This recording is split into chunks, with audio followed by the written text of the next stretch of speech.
Sa pagbabalik idol, gagawa lang tayo idol ng murang gulay idol na ma-afford nyo idol pag wala kayong budget idol.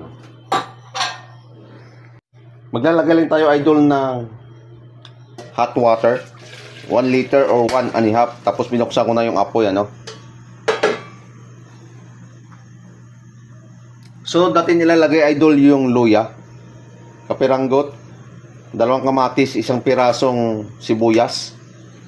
At iwan muna natin to idol ano. Maglalagay tayo idol ng magic. Gagamit tayo ng magic sarap ngayon no. Para magkaroon ng lasa yung gulay natin. Patis.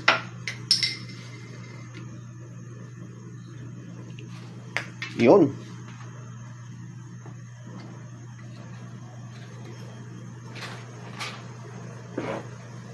Additional tayo idol ng cracked black pepper. Pag kumulo na yun idol,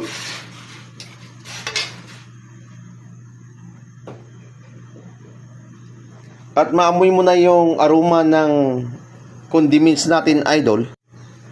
Pag naamoy natin yung aroma idol no, sabay-sabay natin lagay lahat ng gulay natin idol no. Nasa inyo yun idol kung anong klaseng gulay gamitin nyo, lutuin nyo. Pero ito lang idol, isang klaseng gulay na iba't ibang gulay ang gagawin ko idol ano. Mura idol at afford nyo pa idol ano. Pag nasa probinsya kayo, kayang-kaya nyong lutuin na to. Tapos takpan lang muna natin idol, pero malakas ang apoy nan. Tapos balikan uli natin konti, no? Katapos yung idol ano, tingnan natin kung okay na ba, malambot na ba, at ihulog natin idol yung saluyot natin dito no, para sabay-sabay na mamaya maluto yan lahat-lahat idol. At itong dahon ng leeks natin idol no. Tapos yung finger pepper natin, haluin nyo lang idol no. Tapos tikman na natin kung okay na yung lasa. At pagka okay na yung lasa idol, tamang-tama lang pala yung tinimpla natin dito idol no. Sa pagkataon idol, di tayo gumamit ng mantika no. Sabaw lang. Ano bang tawag dyan idol sa inyo no? Sa probinsya nyo anong tawag dito? Pero bagong lahat, bago tayo magtapos, tikman muna natin idol no.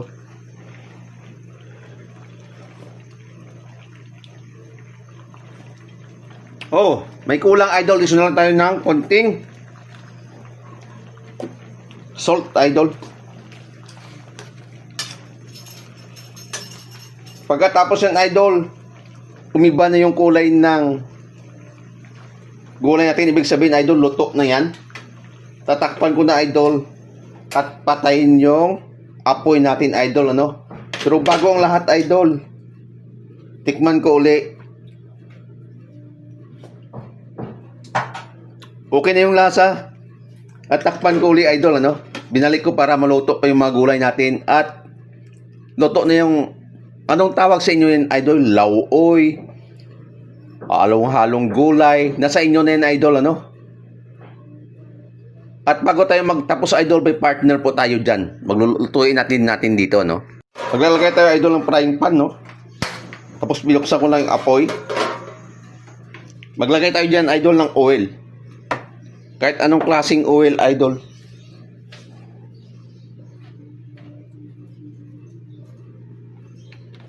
Pag umusok-usok na yan idol, susunod natin yung ano yung mga idol, tilapyang tabang idol ano. Napakamura. Kung gusto nyo i-try ito idol, try natin lutuin ganyan no. Mayroon ka ng ulam pala, at mayroon ka ng gulay no. Tinimpla ko lang idol, nilagyan ko ng suka ano, salt and pepper. Tapos nasa inyo nyo kung anong klaseng ilalagay nyo pa idol ano, na pampalasa. Pero lagay natin idol parang iniyaw style kung mayroon yung griller. Kung wala, pwede nyo iyaw, pwede nyo prito, para partner lang doon idol sa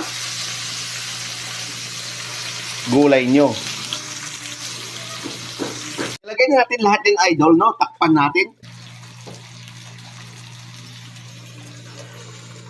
Tapos tamang-tama lang yung apoy, idol, para mabilis maluto yung grilled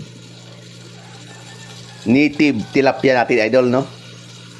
Hanggang sa maluto in, idol, para part natin doon sa gulay natin. Yun mga idol, okay na rin to, idol. At patayin ko na yung apoy, ano? Pero bago tayo magtapos, idol, shoutout kay Chief Nanti Mendoza, idol. Chow family, Banya family, Rios family, Bianson family. Sa classmate ko kay Maribel Halipa family.